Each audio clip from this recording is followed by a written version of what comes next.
આજ આપણે શીખીશું ચાદરિયું કેવી રીતે બનાવવાનું. તો બા આને શું કહેવાય? આ છે ને લીલા ઘઉં છે. ઘઉં પાક ઉપર આવે ને એ પહેલાં એને વાટી ઉપરથી ડુંડી અને ખેતરમાં તાપ કરી અને શેકવાના હોય. પછી શેકીને એના દાણા જુદા કાઢીને એને આ લીલો પોક કહેવાય. પોક. ઓકે. હવે એને મિક્સરમાં ભૂકો કરી અને પછી એનું ચાદરિયું બને. ઓકે મમ્મા ભૂકો કરીને આ જો આ છે આપણે ભાખરીનો લોટ હોય ને એવું દળી નાખો. આ ટાઈપનું હોય, આ ટાઈપનું દળવાનું છે.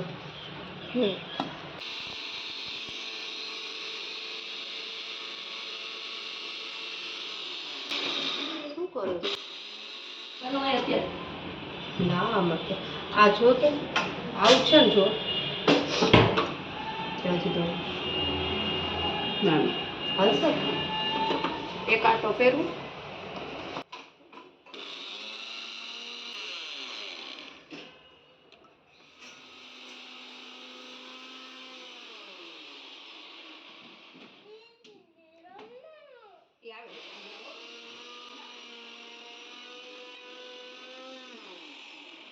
આમાં ગરમ દૂધ નાખવાનું. ના ઠંડુ છે.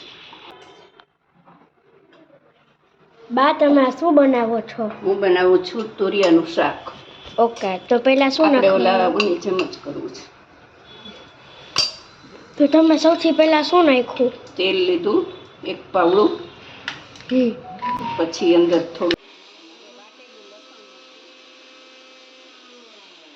પછી તે હળદર, अब तड़का लगा देना.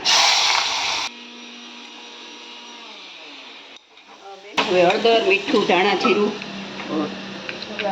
લાલ મિર્ચ પાવડર, ધાબો દેવાનો. હા હા થાબો દેવાનો, થોડીક વાર રાખવાનું. આ મેં મૂક્યું દૂધ. આ બધું નાખ દો. ના જોઈએ એટલું જ.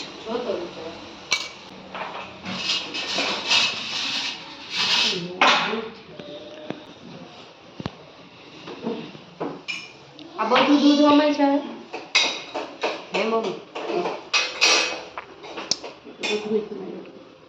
આમ હાથથી એમ કરો એટલે ખબર પડે થોડું. બસ બસ બસ.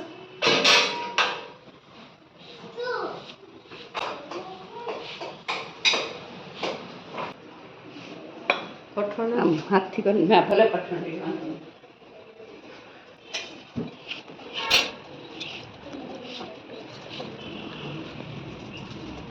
જો બે હાથથી મસરું ભાખરીમાં કેમ મોણ દઈને કરીએ આપણે, હા એવું કર્મો દેવાનું.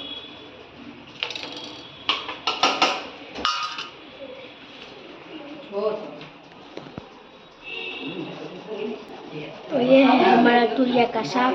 હવે આમ મોકળું કરી નાખ.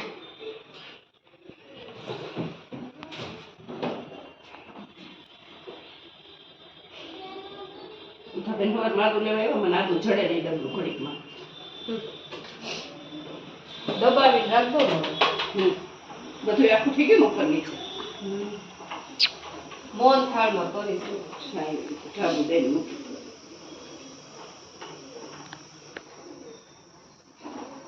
જો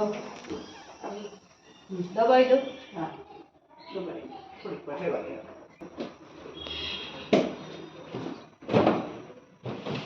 10-15 મિનિટ રાખી દેવાનું.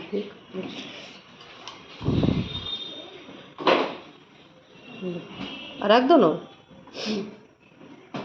થઈ ગયું.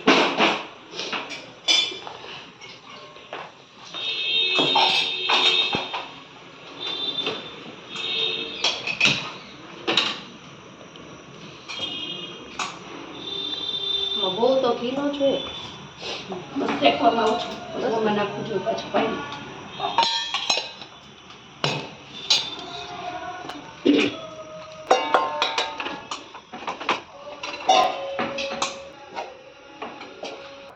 તને ભાવશે ને?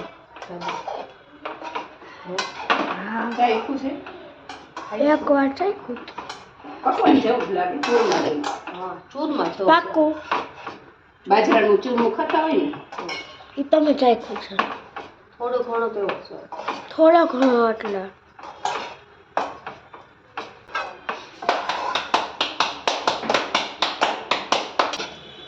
આમાં ઘી ચાસણી કઈ હોય નહીં તો બગડી જાય ખરી કા વેલું દૂધ હોય એટલે ચૂરમું વધારે છે એટલે નકર આ છે ને ખાવું હોય એટલું ખવાય વળી રખડે તો રખડે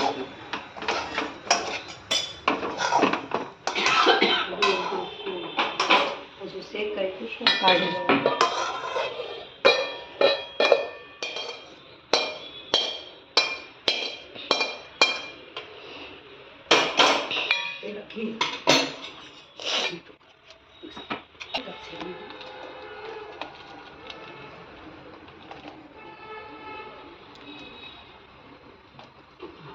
બસ બસ આમ ખાલી પાય જ લેવાની હલો પાય નહીં આમ નમ જ કરવાનું જ ને પાય લેવાની બસ હાલો નાખ દે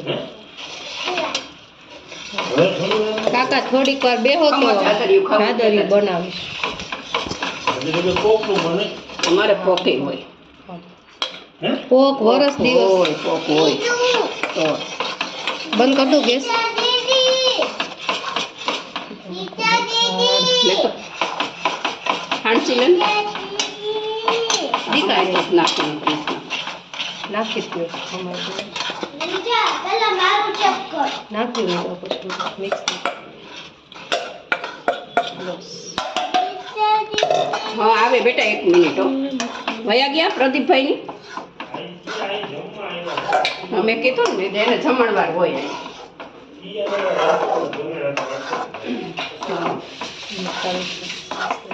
હા ફ્રેમ થાળી મૂકી દો થાળી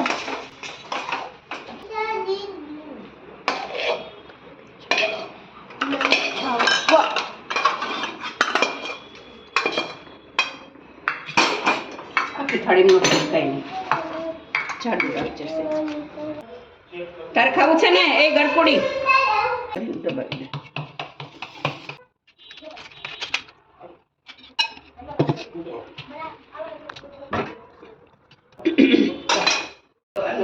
હા તો કલર થઈ જશે કલરિંગ છે ને મજા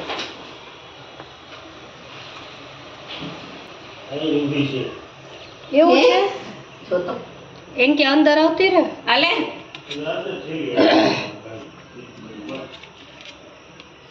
તને કેવી આપી છો તારી વસ્તુ કરવા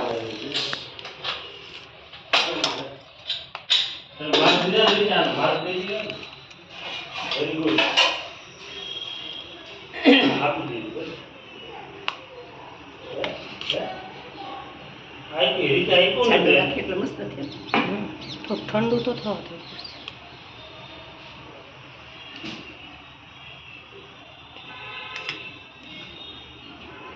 ઠંડુ થાય ને તો હજી ઠંડુ કાકાને દઈ દે ને પછી આપણું ભલે ઠરે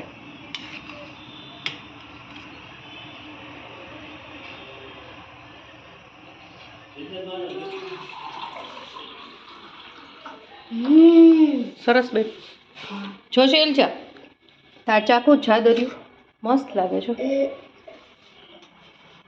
ચાખીશ તું છાદર્યું નહીં આછી સેવ જાઓ આદિ ને ભાભી એ ગયા છે જમવા એ બધા વાસ્તામાં આપણી ત્યાં રાંધણમાં આવ્યા હતા ત્યાં ગયા જમવા